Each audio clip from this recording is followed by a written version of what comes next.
Hi, it's Wesley with Expandacraft, expandacraft.com. Check out our website.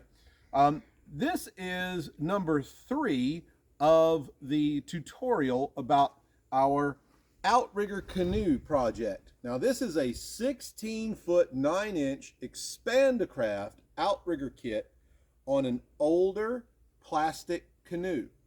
And what we're going to do today is I'm going to show you how to self-tap a screw that's not self-tapping. I'm also going to show you about a couple of other tools, a deburr tool and a Forstner Bit, and we're going to go over something about sail plan.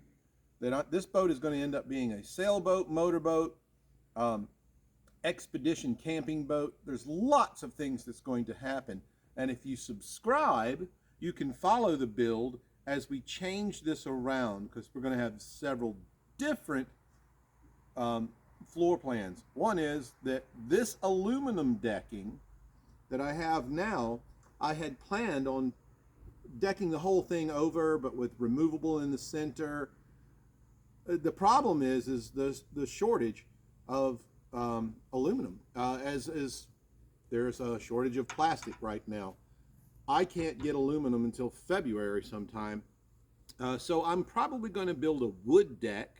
So make sure you subscribe so that you can see how I build a wood deck for this boat. I might actually go farther than 8 feet. I might expand it a foot beyond each way so that I have a 10-foot by 8-foot deck. All right, I want you to come in close and I'm going to show you something about this is how you can self-tap what is not a self-tapping screw. This is a machine screw, metal screw, and aluminum. I'm going to go through this aluminum decking plate, which is very thin, but then I'm going to go through this cross tube, as I call it, as a cross tube, which is about an 1/8 inch thick. And I'm going to drive this in there, and I'm going to show you how I do that. Now, first off, you got to know the diameter of the threads and the diameter of the shaft. First of all, I'm going to drill a 1/4 inch hole. I'm going to make sure I don't drill it in this. Yep, there we go. I'm going to drill a 1/4 inch hole. Well, that gets me going. By the way, ADI Fasteners, that's where I get my stuff. They're in Tampa, Florida, and you can see the link that we're going to attach below so that you can get bolts and things from them as well. All right, now I'm going to take, got to come in close. You have to make sure that the diameter of the drill bit is ever so slightly less than the diameter of the threads. You see the diameter of the shaft, then the diameter of the threads. You want your drill bit to be the diameter of the shaft, no matter what size bolt you're using. So I'm not going to bother giving you the size. And this drill bit might take a little while because I've been using it a lot and it's getting dull.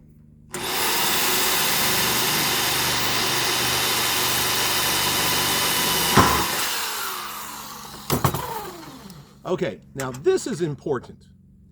I use a impact wrench or driver rather than a standard drill. The impact drill just does a better job of getting it to tap. If you're tapping into something really thick, it's good to tap in a little, back it out. Tap in a little bit, back it out. And I'll show you.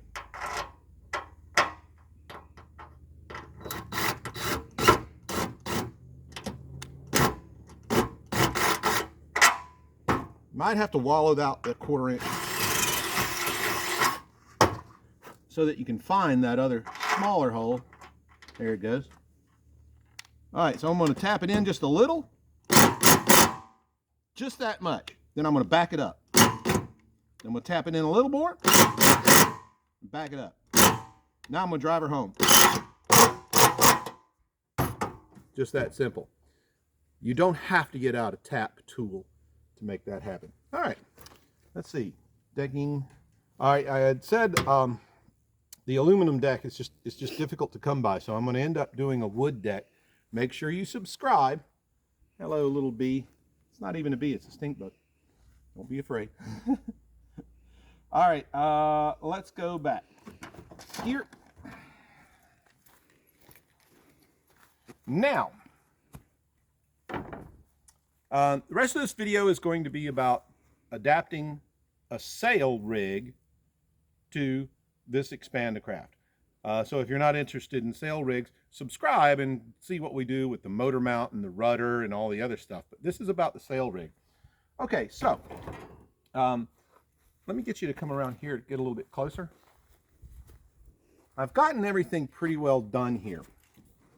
Now, inside, what I've done is I've taken a 2x4 and I've run the length. This is a little bit over 8 feet between here and the third rail. I will end up putting this post in there so that what happens is this 2x4 is pressing down and allowing the canoe to have more rigidity. You want it to be rigid, especially under sail. And there's other reasons. I'll go over that later. Now, what I've done here is I've taken this and I've put it under some stress, so it's pushing this 2x4 down. The only thing holding that 2x4 is pressure. I may later on go and put a little foot with a screw on it to keep it from budging around. Now, this sail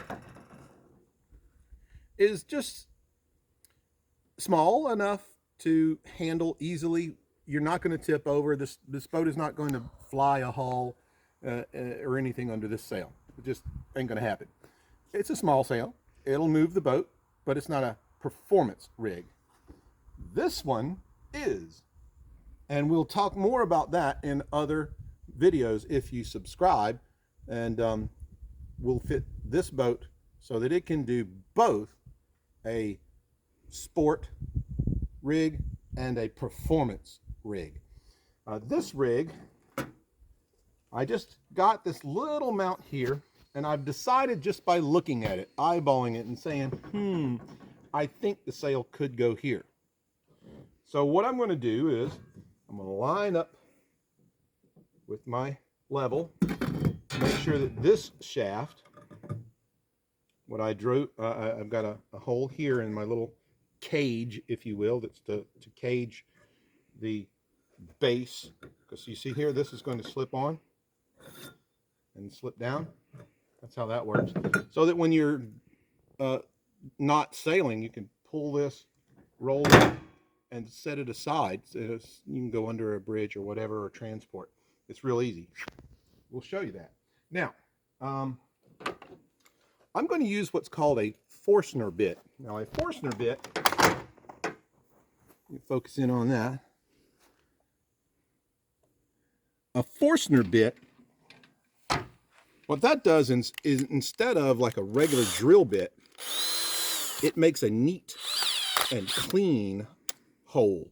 You can also stop it at a certain point, and that's important here, because what I'm going to do is I'm going to drill a hole, just a slot basically, big enough for this to fit down in. And it's going to be over here. You might have to come around to get a video of this, because I'm going to drill it. All right, so I've already marked it out where it is going to go.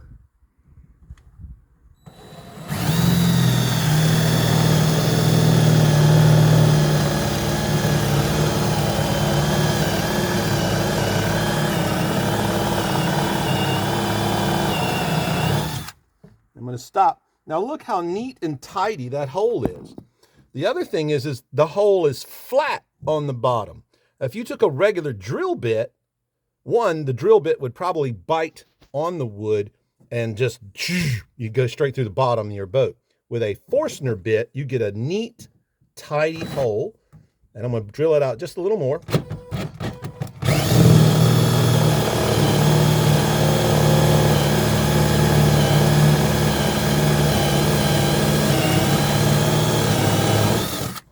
There.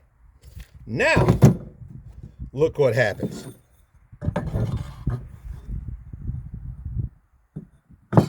Whoops.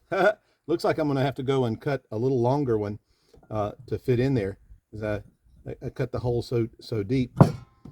This is now too short. That's okay. I got plenty of pipe to do that. And what we'll do is we'll drop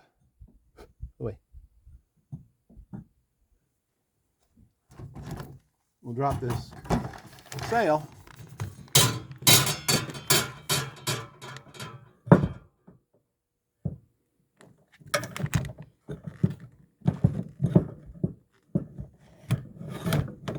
right in there.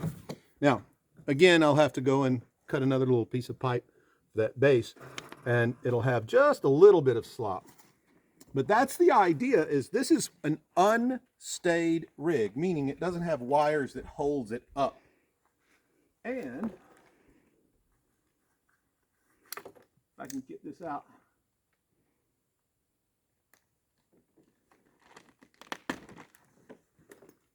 Let me look at it.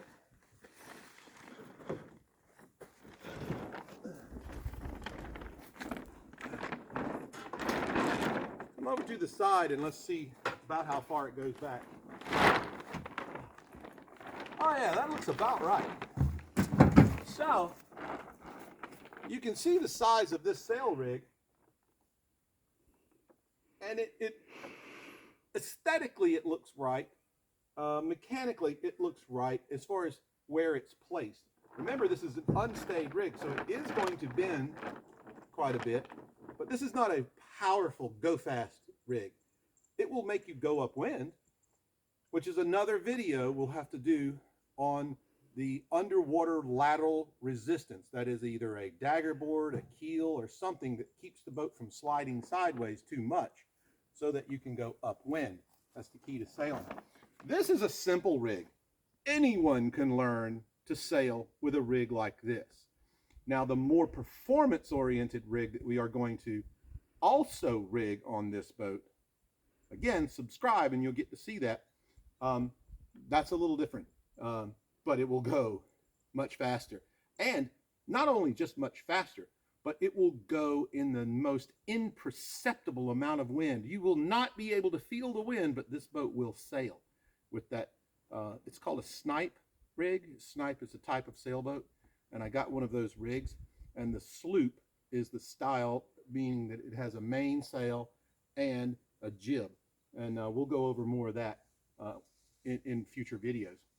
So Expandacraft.com. Make comments on the bottom if you have questions. I will try my best to get back with everyone who has a question. But Expandacraft.com, and don't forget to subscribe.